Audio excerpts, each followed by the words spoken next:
নমস্কাৰ বন্ধুসকল, welcome to my YouTube channel Deepak জপেলাত। আজি পুনৰ আপোনালোকৰ বাবে এটা ভাল খবৰ আহি গ'ল। পুনৰ আপোনালোকৰ স্বাস্থ্য বিভাগৰ ফালৰ পৰা চাকৰি আহিছে, লগতে শিশু কল্যাণ বিভাগৰ পৰা খালী পদ কিছুমান আহি গৈছে। দুটা বিভাগত খালী পদ আহিছে, স্বাস্থ্য আৰু শিশু কল্যাণ বিভাগৰ ফালৰ পৰা।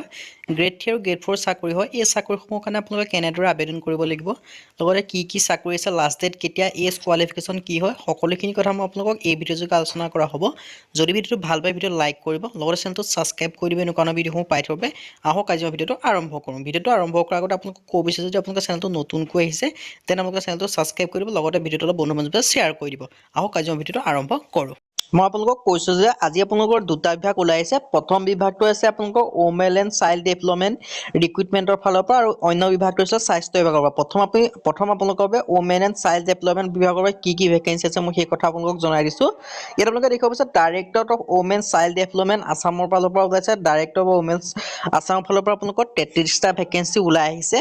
ইয়াৰ কাৰণে আপোনালোকৰ কৈ দিছোঁ পোষ্টখিনি নাম আছে ষ্টেটিষ্টিকেল এছিষ্টেণ্টৰ ভেকেঞ্চি আছে টোটেল 33, আৰু ইয়াত আপোনালোকৰ কেটেগৰিজ ভেকেঞ্চিখিনি ভাগ কৰি দিছে। ইউআৰ কেটেগৰীৰ কাৰণে 17টা আছে, OBC MBC কাৰণে 9টা আছে, আৰু SC কাৰণে 2টা আছে, ST P কাৰণে 3টা আছে, আৰু ST হিলৰ কাৰণে 2টা ভেকেঞ্চি আছে, আৰু PWD কাৰণে এটা ভেকেঞ্চি আছে। আৰু ইলিজিবিলিটি ক্ৰাইটেৰিয়াত আপোনালোকে দেখিব পাইছে নট মেনশ্যন কৰি থৈছে, মেনশ্যন কৰা নাই। এজ ৰিলেক্সেশ্যনসমূহ এজ লিমিটটো কোৱা নাই, আৰু এজ ৰিলেক্সেশ্যনটো কোৱা নাই। চিটিজেনশ্বিপ এইটো কথা আপোনালোকক উল্লেখ কৰিছে, ইণ্ডিয়ান হ'ব লাগিব, লগতে ৰেচিডেঞ্চিপ আপোনালোকৰ অসমৰ বাসিন্দা হ'ব লাগিব। আৰু এডুকেশ্যন কোৱালিফিকেশ্যনৰ ক্ষেত্ৰত আপোনালোকক কি বিচাৰিছে, এডুকেশ্যন কোৱালিফিকেশ্যন বিচাৰিছে আপোনালোকৰ গ্ৰেজুৱেশ্যন কৰা হ'ব লাগিব। আৰ্টছ চায়েন্স কমাৰ্চ বুলি কোনো কথা নাই, যদি আপোনালোকে গ্ৰেজুৱেশ্যন কৰি থৈছে, লগতে গ্ৰেজুৱেশ্যনৰ সময়ত যদি আপোনালোকে ইকনমিক্স বা ষ্টেটিক্স বা মেথমেটিক্স এনেকুৱা যে ছাবজেক্টত আপোনালোকে যদি গ্ৰেজুৱেশ্যন কৰিছিলে, দেন আপোনালোকৰ এই ভেকেঞ্চিটোৰ কাৰণে আবেদনসমূহ কৰিব পাৰিব।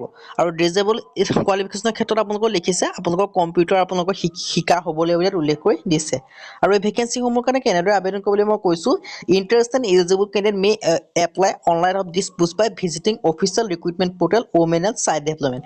আপোনালোকে গুগল বা ক্ৰমত ওমেন এণ্ড চাইল্ড ডেভেলপমেণ্ট বুলি লিখি তাৰ সেই অফিচিয়েল ৱেবছাইটকে আপোনালোকে আবেদনসমূহ কৰি ল'ব পাৰিব। আবেদন ষ্টাৰ্ট হৈছে 4 ফেব্ৰুৱাৰী 2024 পৰা, আৰু আবেদন কৰা লাষ্ট ডেট দি আছে 24 ফেব্ৰুৱাৰীলৈকে আপোনালোকে আবেদনসমূহ কৰিব পাৰে। যদি আপোনালোকে ইণ্টাৰেষ্টেড হয় দেন আপোনালোকে আবেদনসমূহ কৰিব পাৰে, আৰু আপোনালোকৰ আবেদন কৰা লিংক লাগিলে মই কমেণ্ট কৰিব, আমি কমেণ্টত আবেদন কৰা লিংক দি দিম।